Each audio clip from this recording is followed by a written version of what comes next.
When we're being physical, it helps us on the defensive end, but it also helps on the offensive end. It was the tale of two halves for this Boston Celtics team as they faced off against the Atlanta Hawks to start their three-game homestand. Now, the Hawks were up 14 at halftime, but the C's, they went on a 14-0 run to start the second half and outscored the Hawks 31-13 in the third quarter, and they only continued to separate themselves down the stretch to finish with a 107-98 victory.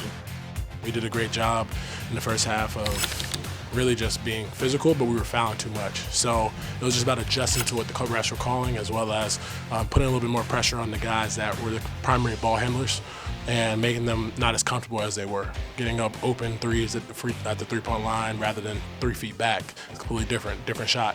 To be able to come out and be down the way we were, playing the way we were in the first half, to have JB go down, to come back in that third quarter and that second half, execute both offensively, defensively, the way we did, it just shows that, if we continue to come out like this, this is the team that we are, and this is the identity that we have. It's going to be hard for teams.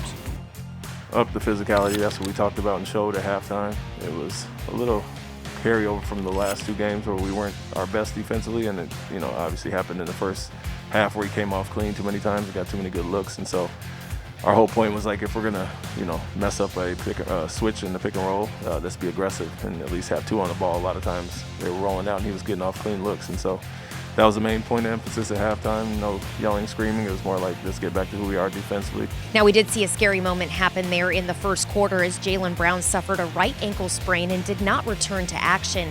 Post-game, Ime Udoka said that Brown's ankle did swell up a little bit, and he tried to give it a go in the back and obviously wanted to go back into this matchup, but they felt that the smartest decision was to keep him out, and the plan is that they're going to reevaluate him over the next couple of days. Closing out for Celtics.com, I'm Amanda Pflugrad.